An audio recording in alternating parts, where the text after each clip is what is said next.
evening and welcome to BronxTalk.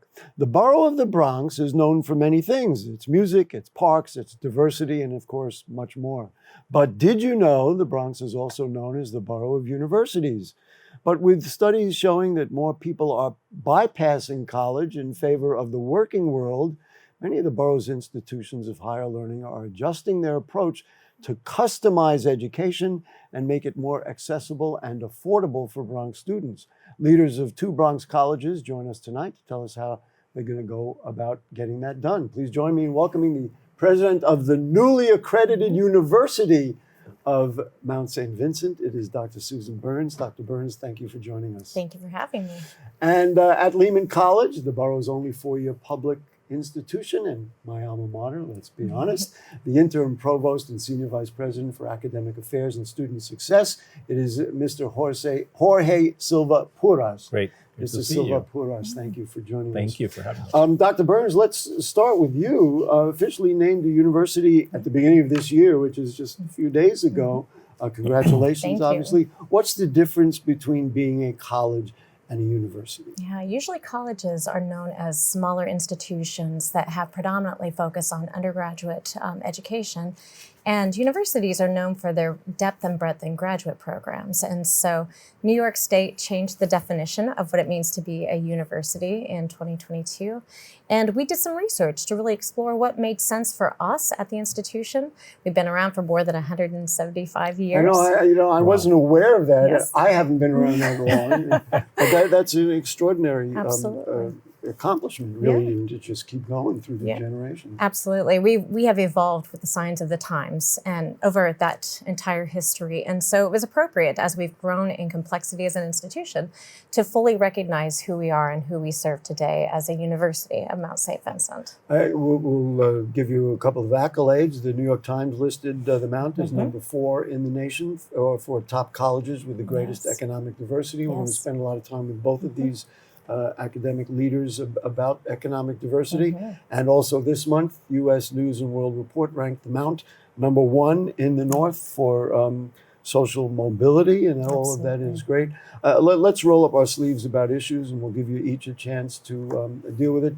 Supreme Court banned race-based affirmative action. There's renewed focus on prioritizing economic diversity in college admissions. Now, this is interesting because in the Bronx, we know about diversity, we know about ethnic diversity, but economic diversity is almost a new concept to understand. And this, of course, can build racial diversity, et cetera, et cetera. How do you handle it at, I almost said the College of Mount St. Vincent, that's terrible, at the University of Mount St. Vincent, and you're going to get the same questions. So. Yeah, absolutely. So we are an institution that very much represents the 5 boroughs, but absolutely the Bronx. And we know that there's a great amount of economic diversity in our 5 boroughs and beyond.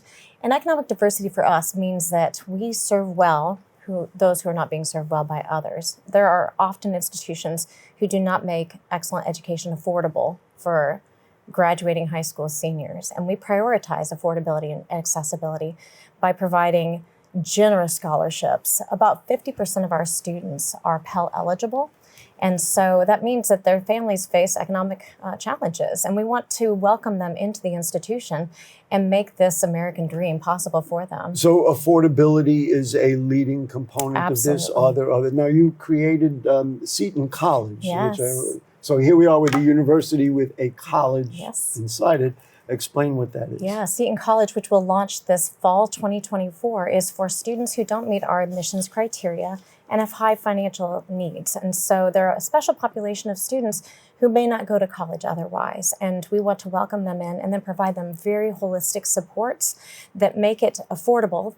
We've set tuition such that they won't need to take student loans their first 2 years, and to make it accessible in that they have very dedicated faculty and advisors who want to support them through their educational process. Let's talk about my alma mater and Lehman College. Obviously, not quite 170 years old. Not quite. But it's got to be old if I went to that school. Just talk about, when you sit and think of the Lehman student, not that there's one of them, but how do you view the student body and your students? And then what do you and President Delgado and the college do to conform your programs to serve those people. Of course, and very similar to the mission of St. Vincent, we also are a leading institution that serves the population of the Borough of the Bronx. As you know, there are 3 CUNY institutions in the Bronx: Ostos Community College, Bronx Community College, but we're the only senior college. We offer not only bachelor degrees, but also masters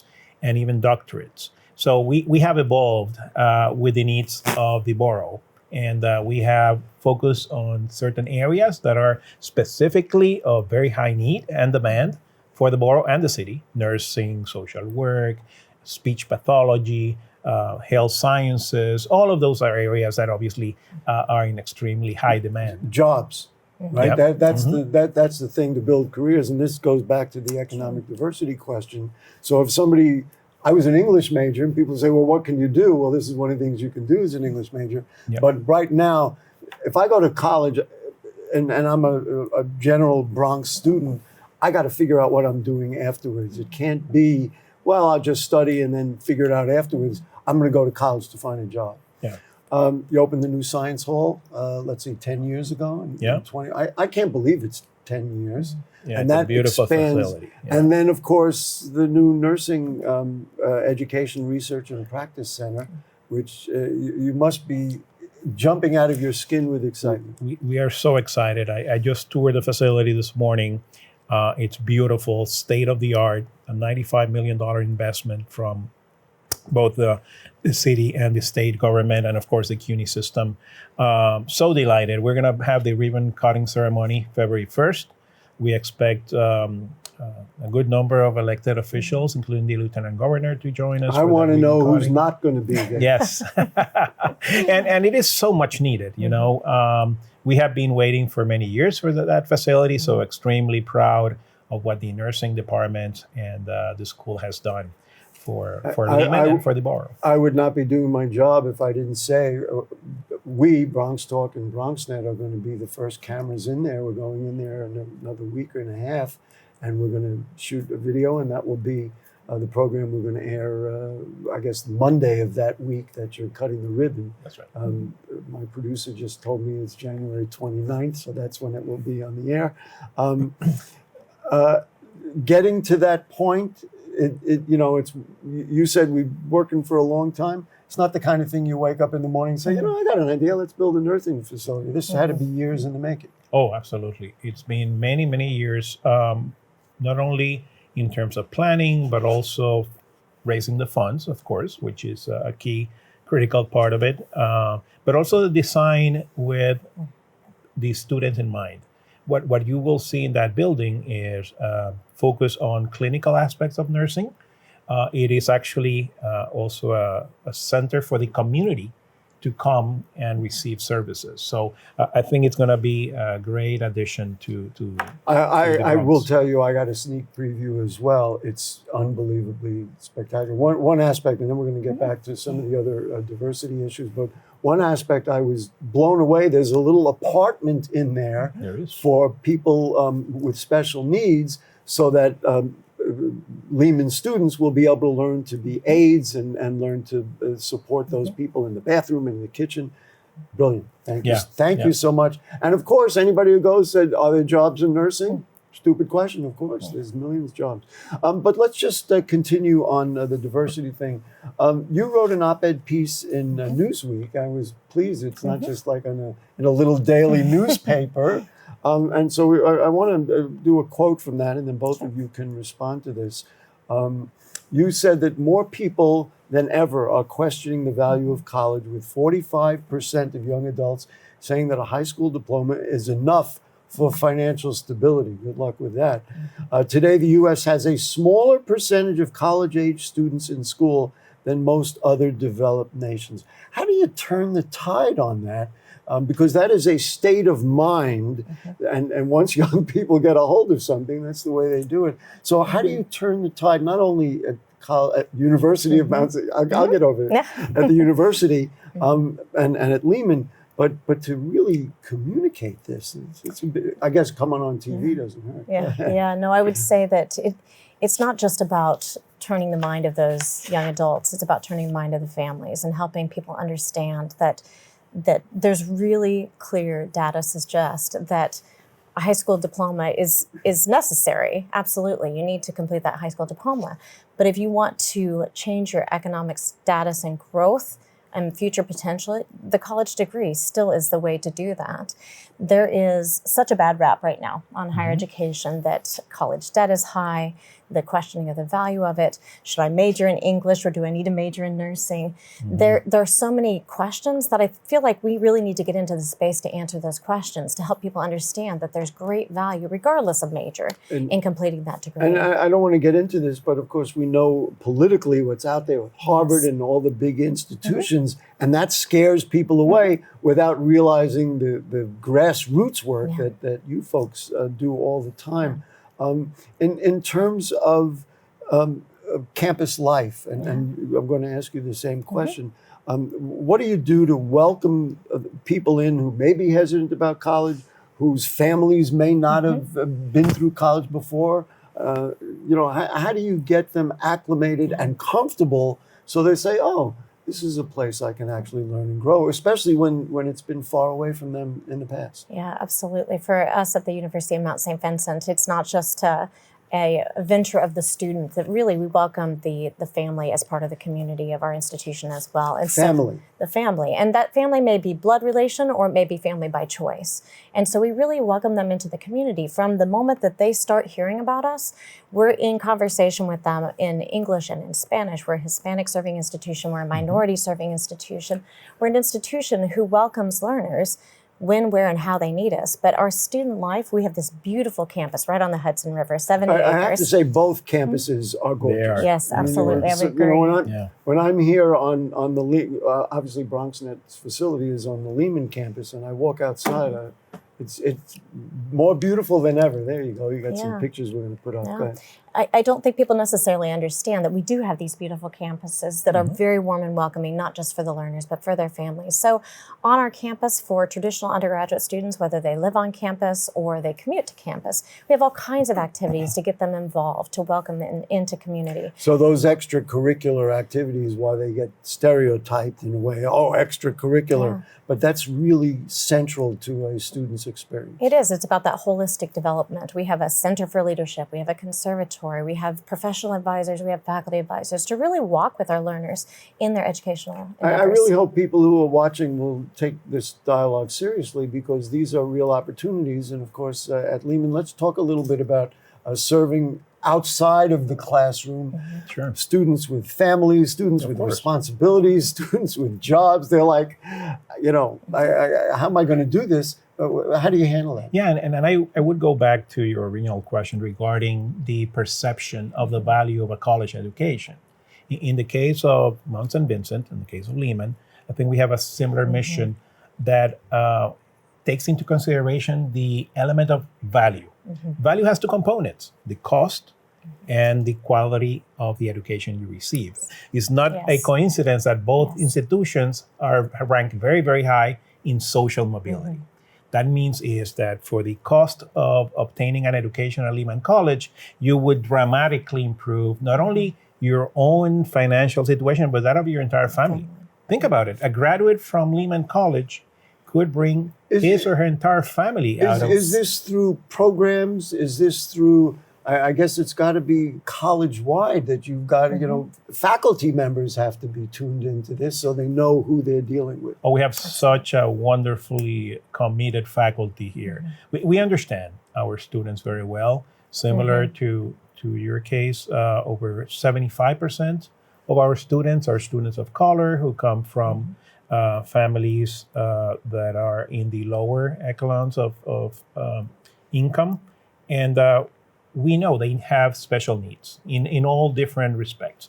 It's special needs in terms of role modeling. Maybe many of them are the first in their families to go to college. I know that from having attended many Lehman graduations. That is one of the themes. Absolutely. So when you don't necessarily have that tradition in your family, it is a challenge to understand things that maybe some of us might take for granted. What is the FAFSA? How do you apply for financial aid? How do you enroll in a class? What are the prerequisites for? And we pay particular attention in the way of advising. We have a very strong advising unit. You know, I smiled when you said, how do you apply for financial aid? I've been through it with both my children, and good luck. Yeah. I do want to mention, though, Governor Hochul just this week announced that the highest achieving graduates at every high school in New York will automatically be accepted to the state's public university systems, which is CUNY and, of course, SUNY as well. How do you view that? So you're going to get these names, but then I guess the idea is to attract them to the college, right? Yeah, it certainly is welcome news. That must welcome news. Yeah. It's definitely welcome news, as the chancellor has also expressed. It's actually a continuation of something we at CUNY started last October.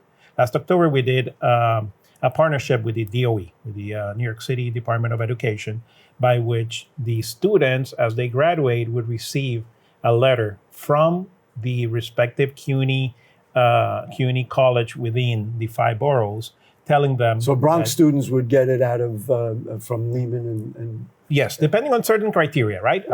But they would get a letter saying, hey, this is the process to get admission. It is much more streamlined. We are going to waive the application fee. And that has generated over, in the case of Lehman, over 8,000 applicants, which is that's a record for us. You know, it was very interesting after, and obviously I know a lot about Lehman College, but after the pandemic, I was like, well, I don't know who's going to school, but Lehman did very well right after. And I guess we did as well, absolutely. Which really tells a bit of a story. Since we talked about Governor Hochul, let's just talk a little also about what's out there about the Supreme Court's decision on affirmative action banning race-based admission. So here you are telling us both of you telling us you want to support racial diversity, yet you've got to now evaluate students otherwise. It's kind of an open-ended question. How do you view that, and then how do you respond to it? Yeah, it's an important issue, and at the same time, it's not an issue for the University of Mount St. Vincent. We have been, again, a long-standing Hispanic serving institution, minority serving institution, and we represent the area in which we live and learn. And so we have been welcoming students. So it hasn't been a challenge. It really hasn't. For you. It hasn't. And as I talk to my students in my community, I say that it's an important conversation to be having. At those institutions, those larger private institutions that don't have the same kind of diversity that we have, this kind of a decision does have implications for them. I'd like to just ask both of you, we'll start with you about like SAT scores. How do you evaluate? I mean, this is a very big question. It's a big question going from middle school to high school. How do you evaluate students beyond? I did terrible on my SATs. I've been a talk show host for how many years? I mean, it's possible to kind of be successful without those scores. How do you come up with the right evaluation to know who gets admitted? Yeah. So we've been test optional for a number of years. Test optional? Yeah, so students could choose to submit their SAT scores, but we don't require it. And in part because we've seen for many students it's a barrier to entrance. Either they don't have the resources to prepare or they don't have the access to it. And I did see Governor Hochul did say that again, she wants to encourage by open admissions, by requiring FAFSA and things like that. But for us, we get to know the student in the application process, and we learn about who they are. We consider high school GPA, but we do GPA recalculations to better understand what kind of supports they need once they get to our institution. And again, for those students who don't meet our admission criteria, we have pathways to a Mount degree through Seton College, through our higher education opportunity programs, to support them very intentionally to get them to a degree. And of course, CUNY has, in the Bronx, 2 excellent so-called junior colleges, 2-year colleges. So in a way, that's a good baseline for you. Sure. But same kind of thing about admission and making sure that the students who come in really can handle the work and do the job. Yeah, I think our primary purpose is to make sure that when that student either comes as a freshman or as a transfer student, we get a significant number of students who come in their junior year because they did freshman and sophomore at either Ostos or BCC or any of the other community colleges, some from Westchester as well. But when they come here, they have had previous university experience, not necessarily identical to what they will be exposed here at a senior college. That's why we focus so much on the advising component.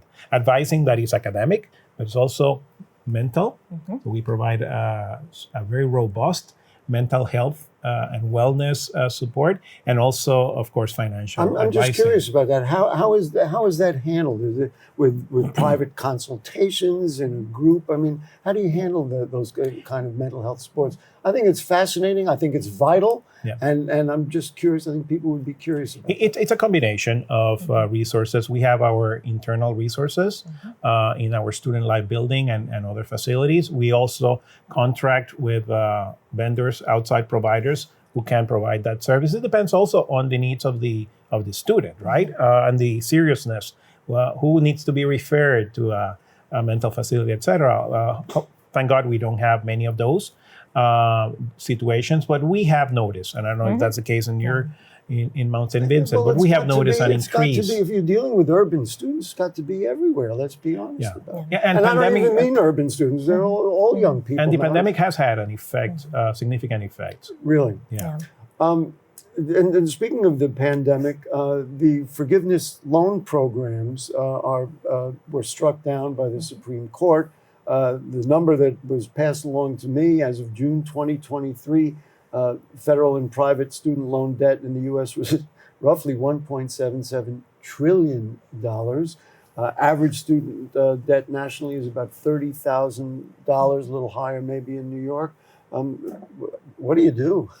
I mean, things. I will tell you, it was free when I went to college, but that's a very, very long time. I must say, it's in my opinion, a national tragedy for many, many hundreds of thousands of students. We personally at Lehman don't get as affected by it because the immense majority of our students graduate debt-free. So they thank God, given the cost of attending Lehman and CUNY being so reasonable, most of them finish without any debt. But for those who do, that is particularly if they cannot find a well-paying job right out of college, and many of them don't even complete college, which is another. Problem. That was my next question about that. Let's just talk first about the debt, and then we'll ask you also about the completion rates, which also are not very pleasant to look at. Yeah, so again, we prioritize affordability. And so we really work with students and families to look for all opportunities for grants, be them grants from the federal government, from the state, from the institution. We've gave over the past year over $37 million in institutional aid to our students. And so we really work hard. Our students often do take student loans, and we say it's an investment in their future. And that's why advising is so critical to make sure that they make it to the end. You spoke about that right at the beginning, about financial advisement. Absolutely. And so we really try to work with students and their families, again, the people who are important in making those decisions, to be wise about how they take debt, that they don't take additional debt that they don't need, and that they're smart in how they navigate that process post-graduation as well. And you know, I have to say, we talked about it briefly, the notion of an education toward a job. If you have a job, you have a better chance to do that. Let's just talk about completion rates. This is also, let's say, only 60% graduate after 6 years, which is still 2 years other than the traditional 4. And that means a whole bunch of students are dropping out. And there could be very legitimate reasons. Listen, I don't have the time. I had to get another job, something in my family. I mean, it could be any number of things.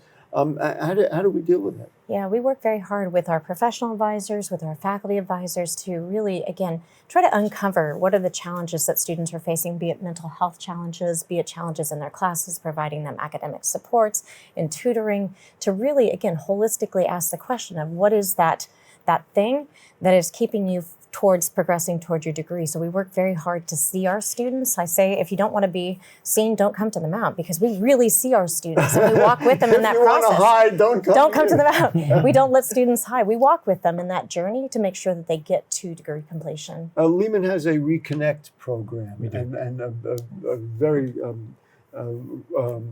vital adult program. Just talk about adult learners and who they are and how you serve them. I was precisely going to mention that for a good number of our students who maybe have not completed their degree, because life got on the way. Maybe they had a new family member or financial responsibilities, but they are still interested in coming back.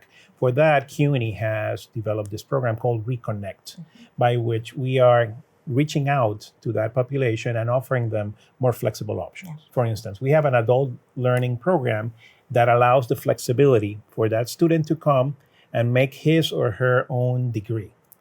So if you want to take a subject matter that might not be a traditional major, Right.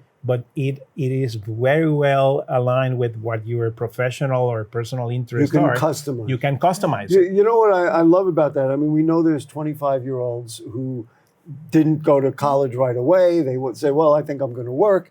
And then they want to come back to college. You have a place for them and help them. The other thing we do, and if I may, We only got a couple of minutes, so go ahead. we also have something called CPL, credit for prior learning. Yes, as So well. if you haven't have it as seen, well? We yes. There do. you go. Yeah, it's important.